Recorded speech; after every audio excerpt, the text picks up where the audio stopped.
अनुभव नहीं होता क्या? होता है माई, मुझे भी दुर्गंध का अनुभव। हम सब शिव की संतान है। दूसरे ही दिन बसवण्णा सभी निम्न जाति के लोगों को इष्टलिंग दीक्षा देने लगे। स्वामी, ऐसा लगता है कि आज मुझे पुनर्जन्म ही मिल गया। बसवण्णा जी, दूसरे जो इस भोजन को अशुद्ध मानकर नकार देते हैं, तो अब इसे कैसे स्वीकार कर रहे हैं प्रभु? हे नागी देव, शरणों के हाथों से तैयार किया हुआ भोजन परिशुद्ध होता है। ब्राह्मणों का एक समूह बिज्जल के राज दरबार में आता है और शिकायत करता है। महाप्रभु, निम्न जाति के लोगों के घर में सहभोजन करके बसवण्णा ने पाप कार्य किया है, धर्मद्रोह किया है, उसे दंड देना ही चाहिए। महाराज, दंड देना है तो मुझे दीजिए, क्योंकि वो पाप मैंने किया है, बसवण्णा नहीं। बसवण्णा भी खड़े होकर अपना विचार प्रस्तुत करते हैं। महास्वामी, अस्पृश्यता एक बुरी प्रथा है। वो अछूतों को अज्ञान, अंधकार, गरीबी और रोगों में धकेल देता है। वो तो एक मानव द्वारा दूसरे मानव के प्रति की गई क्रूरता है। शरणों के शरीर में शिवजी का निवास होता है, तो शिवजी कैसे नीच जाति के होते हैं? तो क्या एक शरण किसी एक ब्राह्मण से उत्तम होता है क्या? हे बसवण्णा, तुम इसका उत्तर दो। महाराज, मनुष्य की योग्यता उसके जन्म से नहीं, वो तो उसके आचरण से निर्धारित होती है। हे बसवेश्वर, पाप से तो आज मेरी आंखें खुल गई। मधुवरस और हरलैया नामक शरण बसवेश्वर से मिलने आए। मेरी बेटी हरलैया के बेटे से विवाह करने की इच्छा रखती है। स्वामी, इसके लिए मेरी भी सम्मति है। हे भाइयों, ये तो खुशी की बात है। उच्च और नीच के भ्रम में पड़कर मनुष्य आपसी संबंधों से दूर होता जा रहा है।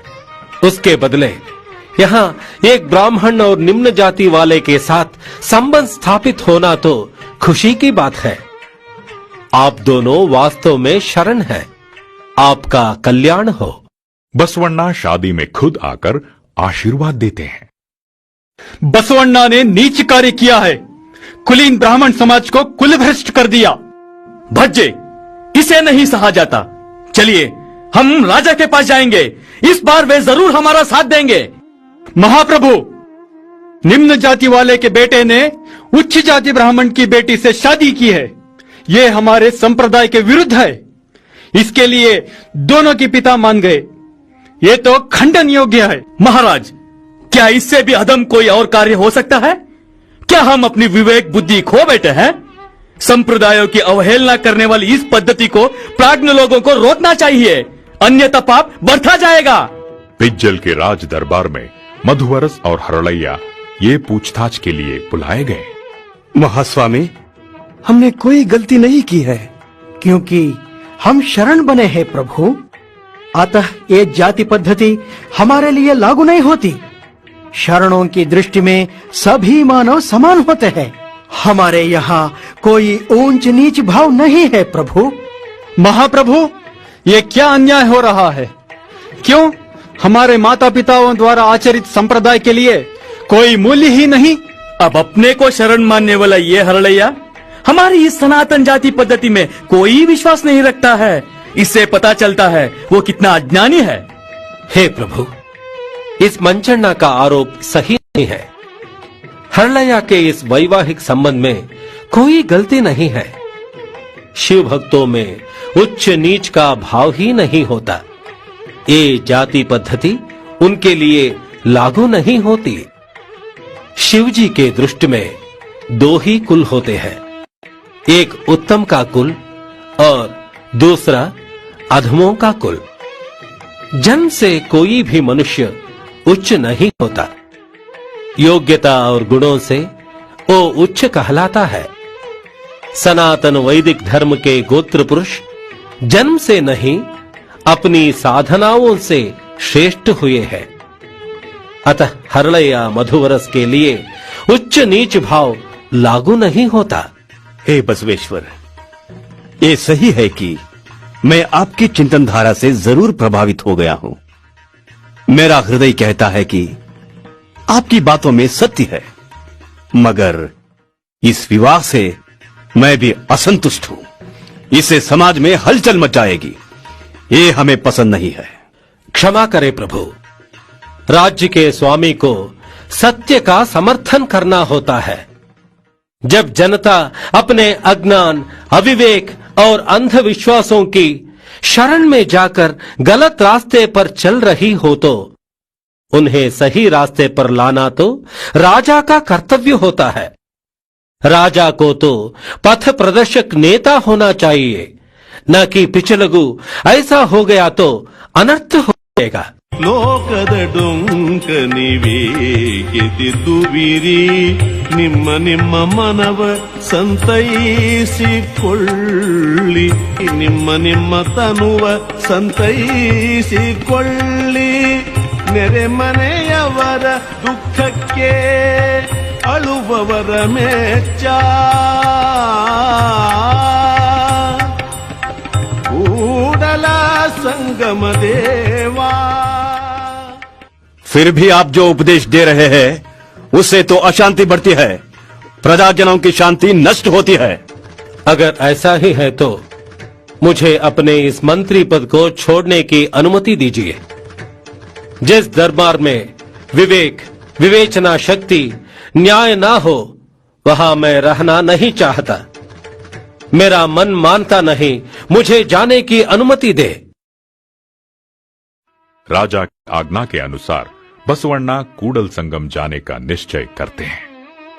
कूडल संगम जाने से पहले बसवण्णा ने शरणों से कहा, भाइयों बहनों, कभी भी शिव जी का पथ ना त्यागे। वही सन्मार्ग है, सदाचार है, दया और करुणा का मार्ग है। हिंसा के मार्ग पर नहीं, सत्य के मार्ग पर चले। बसवण्णा जी की जय हो, बसवण्णा जी की जय हो, बसवण्णा जी की जय हो, बसवण्णा जी की जय हो। सभी ने जय जयकार किया। चोरी न करो, हत्या न करो, झूठा न कभी भोला करो, दूसरों की निंदा न करो। यही है अंतरंग शुद्धि, यही है बहिरंग शुद्धि। यही है कूडल संगम देव को प्रसन्न करने की रीत, प्रसन्न करने की रीत।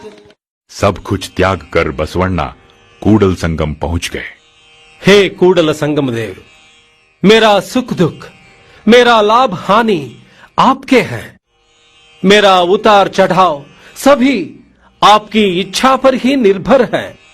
2-1 महीने के बाद प्रशांत स्थान पर बैठे बसवण्णा को यह समाचार मिला कि बसवण्णा जी, कल्याण में राजा के दुश्मनों ने बिज्जल की हत्या की है, परंतु उस हत्या का कलंक शरणों पर लग गया है।